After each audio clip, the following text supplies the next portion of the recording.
Hello, everyone, welcome to my YouTube channel.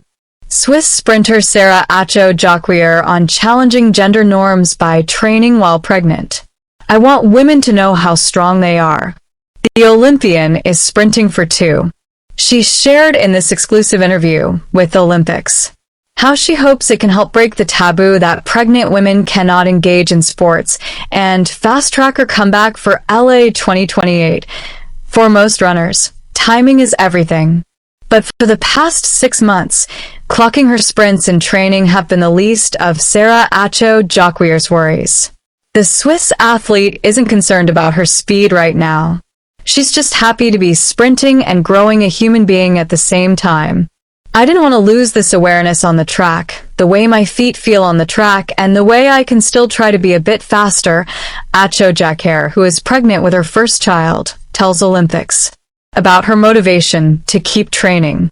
Despite facing some criticism for documenting and sharing her workouts on social media through to her 3rd trimester of pregnancy, the 3-time Olympian is hoping that she can help break the taboo that pregnant women cannot engage in sports. I thought to myself, if I can go through this challenge, I want to be able to show it, and I want to be able to tell other ladies that if I can do it, they can also probably do it. Get the mentalities to open up a bit. Atcho-Jaquier is turning the process of training through pregnancy as an elite athlete into a power run, one stride at a time. Not only to dispel widely held beliefs on strenuous exercises and pregnancy, but also to bounce back, with the aim of competing at LA 2028. I really want to keep going and have a longer career, she says with a radiant smile. That's why I just block all the negative comments and accept all the positive ones at this time, running against the odds. Atcho-Jaquier isn't scared to put herself out there. She loves the power of embracing her vulnerability on and off track. By the time she was 12, she was the fastest kid in school, topping all the boys and girls events. Born in Switzerland to African migrants, her dad is Ivorian, and her mom is Moroccan. Her parents were not particularly athletic, but they pushed her to be exemplary. My parents always forced us to play sports, do something, and not just stay at home. I tried hurdles, high jump, but I am bad, really bad, at anything else. I am just good at running fast, Atcho-Jaquier offered over an engaging video chat with Olympics from her home in Lausanne. Sprinting is not just being fast, but it's also a field where you have to show strength. I like the fact that I might not have the perfect physical body for a short sprinter, because I'm taller and people would expect me to run the 400m or whatever, but I like to challenge myself on the shorter side and show we can be successful even if we are as tall as a giraffe. Standing at 1.80 centimeters or 5 feet 9 inches, she uses her height and long stride length to achieve success. Since 2013, when she had her first major competition for Switzerland, as part of the 400-meter relay team at the Euro Juniors, the Vaud native has worked to cement her position in the nation's track and field team. How Sarah Atcho-Jaquier built resilience in the face of track setbacks. It hasn't always been smooth for Atcho-Jaquier. In 2019, she was part of the team that set a national record. The sprinter and some of her teammates Angela Del Ponte, Majinga Kimbunji, and Salome Cora received hate messages on social media downplaying their achievements, as there was nothing Swiss about their record.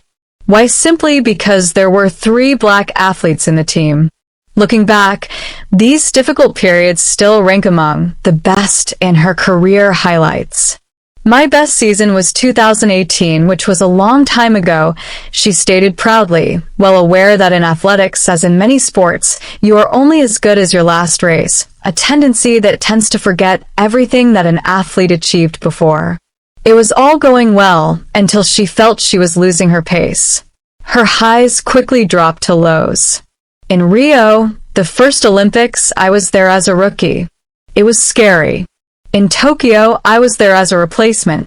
I was just so sad that I couldn't be on the track, or whatever. Then the post-Olympic syndrome hit. It is not a joke.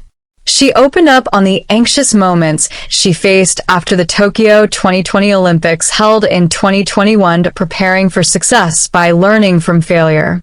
I now know how to fail and how to deal with it. Atcho-Jaquier was struggling in training, falling below her usual standards. Unbeknownst to her, she was suffering from pericarditis, a condition characterized by an inflammation of the membrane that covers the heart, which she says was diagnosed by a cardiologist shortly after she had received a COVID booster jab in late 2021. The third fastest woman in Swiss history over the 200m had to considerably cut down her training time, a decision that left her flattened and questioning her future as a sprinter. She remembered, after Tokyo, I realized the importance of mental health. I don't think it was expressed to me enough before that. And I don't think in my culture or in my family it was something that we encouraged. So it was also something that I needed to learn. When I felt depressed, I couldn't tell my parents because I felt like they would be so ashamed that I'm here in Europe and still being sad. It was pressure that was put on us, not intentionally, like, you guys are lucky to be in Europe and to have more opportunities, so you cannot be sad because the rest of the family is there in Africa, and they're struggling. Months later, Atcho-Jaquier steadily began an upward trajectory that led her to her third games. We planned so much around the Olympics. This is the time of our lives. And whenever it doesn't happen the way we wanted it to happen, she said, trailing off, training while pregnant. The European U23 silver medalist is still capitalizing on the star status bestowed on her as an elite sprinter. This year, she got involved in a whole new world high-intensity exercise while pregnant. When I was younger, I always thought I would stop my career in 2024 because I wanted kids. Then, when I reached 2024 and I was like, I'm not done as an athlete. So why would I stop? To have kids, I can do both. The 29-year-old was inspired by the increasing number of track athletes who are also mothers, including Olympic champions Allyson Felix, Shelley and Fraser Price, and Faith Kipyegon. The only reason why I dared to do it is because they did it, Atcho-Jaquier told us. But the problem is, I didn't see what, for instance, Shelley and Fraser Price did. I know that she got a baby and she came back. But what happened in between, I don't know. And that's why I didn't want other women to feel like that.